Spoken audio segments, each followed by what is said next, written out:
తాకట్లో ఉన్న మీ బంగారాన్ని విడిపించి ఆ రోజు ఆన్లైన్ రేటుకి కొంటాం. Sharma gold company. నమస్తే, వెల్కమ్ టు సుమన్ టీవీ. నేను గిరిజ. ఇవాళ మనతో పాటు ప్రముఖ ఆధ్యాత్మికవేత్త, జ్యోతిష్య పండితులు బ్రహ్మశ్రీ సుభాష్ శర్మ గురుగారు ఉన్నారు. వారితో మాట్లాడేద్దాం. గురుగారు నమస్కారం. గురుగారు, ఆడవాళ్ళు సహజంగా నెలసరి సమయంలో అంటే పూజా విధానం కానివ్వండి, పూజా గదిలోకి వెళ్ళటం కానివ్వండి, అంటే దీపారాధన అంటే కొంతమంది ఏంటంటే చేయటానికి ఇష్టపడుతుంటారనమాట. సో చేయకూడదు అనేది మన హిందూ ధర్మం ప్రకారంగా ఉంది. సో అలాంటి వాళ్ళ కోసం మీ అంటే ఇన్నాళ్ళ మీ ఎక్స్పీరియన్స్లో సో ఎన్నో విషయాలు మీరు శాస్త్రపరంగా ఆధ్యాత్మికవేత్త కాబట్టి తెలిసి ఉంటాయి కదా. సో అలాంటి వాళ్ళ కోసం ఏదైనా ఒక ఉపదేశం అనుకోండి. సనాతన ధర్మం మనకు అందించినటువంటి విలువలు, సాంప్రదాయాలు, కట్టుబాటులు, మనకున్నటువంటి ఎన్నో రకాలైన హైందవ ధర్మంలో చెప్పినటువంటి నీతి వాక్యాలు ఇవన్నీ కూడా జోడిస్తే సనాతన ధర్మంలో ఈ ప్రకృతి సహజ సిద్ధంగా వచ్చే ఋతుక్రమ విషయం స్త్రీకి ఏదైతే ఉంటుందో అది చాలా మట్టుకు ఎలా ఏర్పడింది అనేటటువంటి చూసుకుంటే ఇంద్రుడికి 5 శాపాలు ఉంటాయి. ఇంద్రుడికి ఉన్నటువంటి ఆ 5 శాపాలను 5గురు ప్రకృతిలో ఉన్నటువంటి 5గురు తీసుకుంటారు.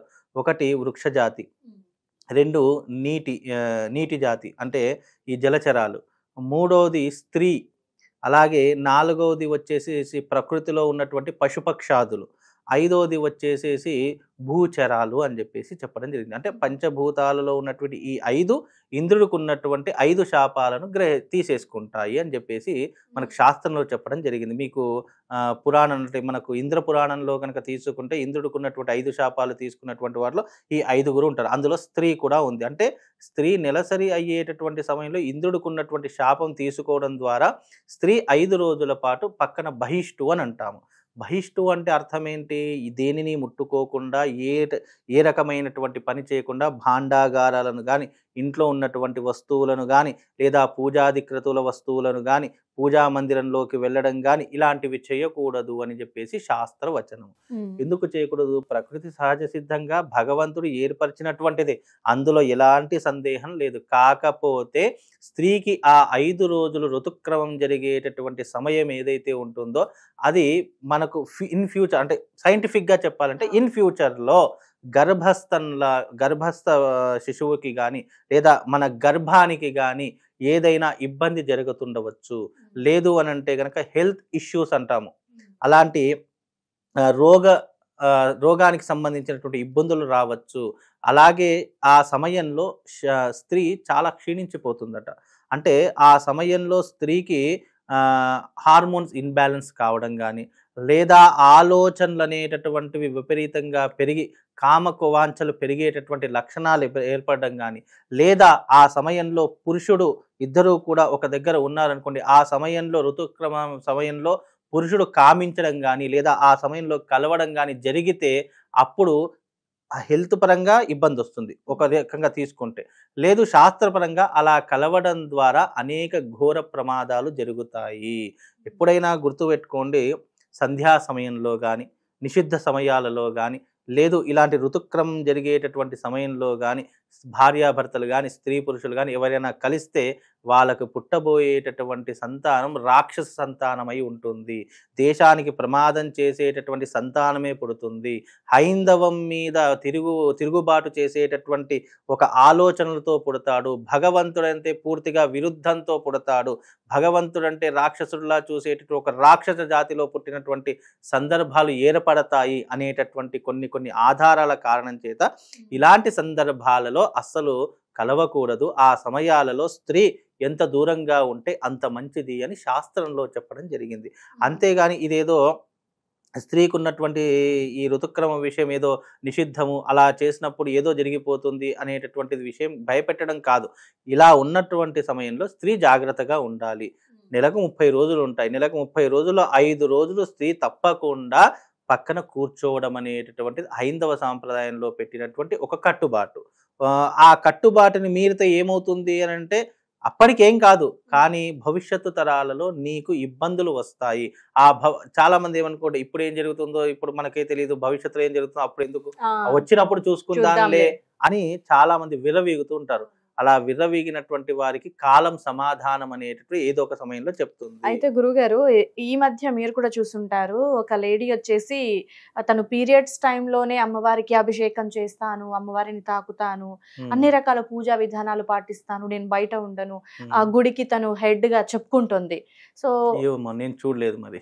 అంటే ఆ విధంగా అంటే అది శాస్త్ర విద్ధం. మీరు చెప్పేది ఏదైతే ఉంటుందో అలా నేను గుడికి హెడ్ అయినంత మాత్రాన, ఒక దేవాలయానికి నువ్వు చైర్మన్ అయినంత మాత్రాన నా ఇష్టం వచ్చినట్టు చేస్తాను అని అంటే అది ఎప్పుడో ఒకప్పుడు నీ వంశాన్ని దెబ్బతీస్తుంది. దాదాపుగా తను ఒక 5 ఏళ్ల నుంచి కంటిన్యూ ఆ గుడికి వెళ్ళటము, అభిషేకాలు చేయటము, అమ్మవారిని తాకటము, పూజలు చేయటం ఇదంతా జరుగుతుందంట.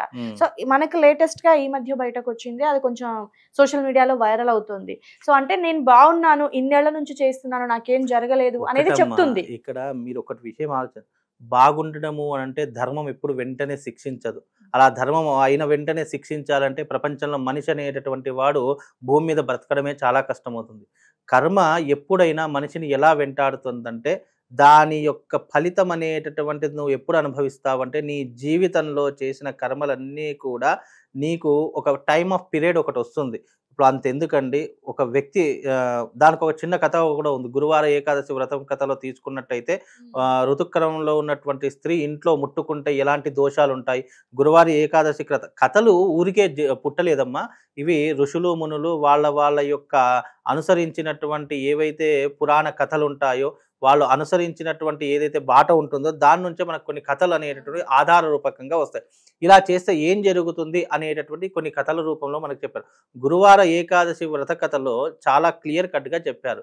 ఏ స్త్రీ అయితే ఋతుక్రమం సమయంలో ఇంట్లో భాండాగారాలను ముట్టుకుంటుందో, అంటే ఈ ఉన్నటువంటి బెడ్లను కానివ్వండి, వంట పాత్రలను కానివ్వండి, లేదా ఇంట్లో దేవాలయంలో రూములోకి వెళ్ళడం కానివ్వండి, ఇలా చేస్తే ఆ యొక్క దంపతులు అనేటటువంటి వారు ఒకరు కుక్క జన్మ, మరొకరు ఎద్దు జన్మని ఎత్తి అనేక నరకయాతనను బట్టి ఆ ఇంటి చుట్టే తిరుగుతూ ఉన్నారట. ఎప్పటికీ కూడా వాళ్ళ ముక్తి అనేటటువంటిదే లభించలేదట. అలాంటి కథలు కూడా మీరు గురువార ఏకాదశి కథ అనేటటువంటిది ఒకటి ఉంటుంది. వీలైతే ఆమెకు చదువుకోమని చెప్పండి, ఆమెకు అన్నీ అర్థమవుతాయి. జ్ఞానం లేక, విచక్షణ లేక కలియుగంలో ఇలాంటి అవాంతరాలు పెరిగిపోయి ఇలాంటి ఇప్పుడు ఒక ఆమె చేయడంతో పాటు ఆమె చేసింది కదా నేను చేయడం తప్పేముంది, కానీ ఒకళ్ళనొకళ్ళు ఇది ఎంత ఏమవుతుంది అంతా సంక్రమించి అంతా కూడా ధర్మానికి విరుద్ధంగా వెళ్ళేటటువంటి పనులే తప్ప ధర్మాన్ని కాపాడేటటువంటి ప్రయత్నం ఎవరు చేయలేదు. తన క్వశ్చన్ ఏంటంటే గురుగారు, ఏ వేదంలో చెప్పారు ఆడవాళ్ళు పీరియడ్స్ లో ఉంటే గుడికి రాకూడదని, ఎక్కడుంది చెప్పండి, నేను వస్తున్నాను, నేను చేస్తున్నాను, నేను బాగానే ఉన్నాను కదా అనేది తను చెప్తుంది అనమాట. బాగానే ఉంది అనుకోవడం, విర్రవీగడం అనేటటువంటిది ఆమె మూర్ఖత్వం అని చెప్పుకోవాలి. మూర్ఖత్వం ఎందుకన్నాను, వేదంలో ఏమీ చెప్పరు. కొన్ని భగవంతుడు మరి వేదంలో మనకు 84 లక్షల జీవరాశులు ఉన్నాయి. మరి 84 లక్షల జీవరాశులకు కూడా భగవంతుడు జ్ఞానం ఇవ్వాలి కదా, మరి ఎందుకు ఇవ్వలేదు జ్ఞానం? మరి అంటే భగవంతుడు ఏమో తెలియకనా, భగవంతుడు ఏమైనా పిచ్చివాడా? భగవంతుడు తెలియక అందరికి, మనిషికి అనేటటువంటి వాడికి విచక్షణ జ్ఞానం ఎందుకు ఇచ్చారు? ఏది మంచి ఏది చెడు అని తెలుసుకునేటటువంటి ప్రయత్నంలో నువ్వు ముందుకు వెళ్ళి నీ జీవిత పరమార్థం ఏంటో తెలుసుకోవడానికి కానీ ఇలా ధర్మాన్ని విరుద్ధపాలు చేయడానికి, అధర్మాన్ని నువ్వు ఎక్కువయ్యేలా చేయడానికి అనేటటువంటి నీకు విచక్షణ జ్ఞానం ఇవ్వలేదు భగవంతుడు. నువ్వు పీరియడ్ టైంలో వెళ్ళావంటే అది నీ మూర్ఖత్వము. ఇంకా నువ్వు మీడియా ముందుకు వచ్చేసి ఇంకా నాకేమవుతుందిలే అని చెప్పేసి ఇంకా 10 మందికి నువ్వు ప్రోత్సహించేలా చేసావు అని అంటే నీతో పాటు ఆ 10 మంది కూడా కష్టపడతారు. అంటే ఇక్కడ పీరియడ్స్ టైంలో ఒకటి గుర్తుపెట్టుకోండి, ఎందుకు దేవాలయంలోకి వెళ్ళకూడదు అని అన్నారంటే ఆమె ఏం చెప్పిందో తెలియదు, కానీ ఆ ఋతు సమయంలో చేసేటటువంటి ఏవైతే ఒక స్త్రీ పనులు ఉంటాయో అవి నిషిద్ధమైనటువంటి పనులు. ఎగ్జాంపుల్గా చెప్తాను, మన ఒంటి నిండా దెబ్బలు తాకాయండి, మొత్తం రక్తం కారుతూ ఉంటుంది. ఆ రక్తం కారుతున్న సమయంలో మనం ఏదైనా పని చేస్తామా? ఎవరైనా కానివ్వండి. అలా చేయనప్పుడు ఒక స్త్రీకి కూడా అదే సమయంలో ఋతుక్రమం అవుతుంది కాబట్టి ఆ సమయంలో ఒక స్త్రీ శరీరంలో ఉన్నటువంటి మలినమే అదిగా, ఆ మలినం వెళ్తున్నటువంటి సమయంలో ఎలాంటి పనులు చేయకూడదు అని చెప్పినటువంటిది ధర్మశాస్త్రం. దీనికి అనేక రకాలైనటువంటి విధి విధానాలు పురాణాల్లో చెప్పడం జరిగింది. ఒక గురువార ఎవరికైనా పీరియడ్ సమయంలో ఎందుకు చేయకూడదు అని అనుకునేటటువంటి వాళ్ళకు ఒక గ్రంథం చెప్తాను. అది గురువార ఏకాదశి వ్రతకథ అనేటటువంటిది ఒక గ్రంథం దొరుకుతుంది, గురువార వ్రతకథ అని చెప్పేసి.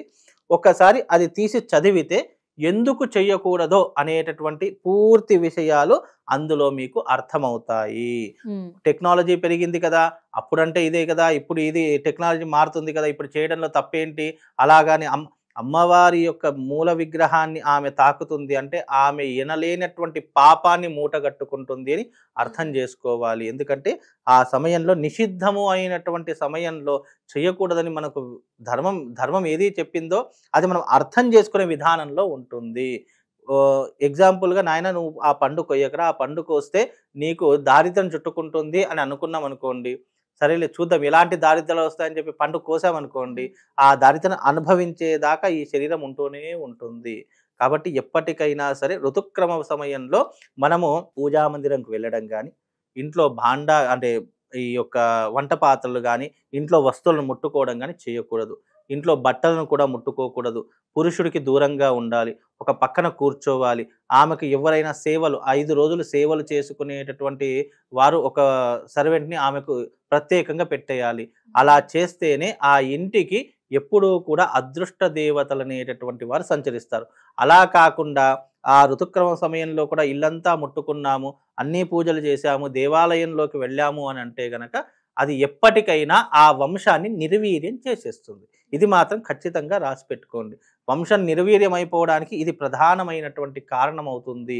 ఈ మధ్యకాలంలో ఇలాంటివి చేయడం ద్వారా ఎంతమంది స్త్రీలు తన సంతానం లేకుండా ఉంటున్నారు చెప్పండి. ఈ మధ్యకాలంలో 49 అని చెప్పేసి కృత్రిమమైనటువంటి సంతానాన్ని కూడా వాళ్ళు పొందేటటువంటి దౌర్భాగ్య స్థితి వచ్చింది అంటే ఎందుకు జరుగుతున్నాయి? ఇదిగో ఇలాంటివి అకృత్యాలు చేయడం ద్వారానే స్త్రీకి రాను రాను కృత్రిమ సంతానాలే పెరిగిపోతాయి, నార్మల్ సంతానం జరగడం కూడా కష్టమైపోతేటటువంటి సిచ్యువేషన్స్ ఇగో ఇలాంటివి చేయడం ద్వారా కలుగుతున్నాయి. కనుక ఋతుక్రమ సమయంలో ఎవరైనా సరే ఒక పక్కన కూర్చుండి మీరు ప్రశాంతంగా విశ్రాంతి తీసుకునేటటువంటి ప్రయత్నం చేయండి. ఆ ఋతుక్రమ సమయంలో ఒక స్త్రీ పురిటి నొప్పులు ఎంతనైతే నరకయాతన అనుభవిస్తుందో ఆ సమయంలో కూడా ఒక స్త్రీకి అదే రకమైనటువంటి నరకయాతన ఉంటుంది. అది మీరు గమనిస్తే గనక ప్రతి ఒక్క స్త్రీ గమనిస్తే గనక అర్థమవుతుంది. ఆ నరకయాతన నుంచి బయటపడడానికే కదమ్మా 5 రోజులు పక్కన కూర్చోమనేది. ఏం చెప్తున్నాము? 5 రోజులు పక్కన కూర్చోండి. మీకు అతిథి సేవలు కానీ మీకు ఏం కావాలో అన్ని తెచ్చించే వాళ్ళు ఉన్నారు కదా, ఆ సమయాన్ని మనము నెల రోజుల్లో 5 రోజుల సమయాన్ని అయితే పక్కన కూర్చోబెట్టమని చెప్తాము.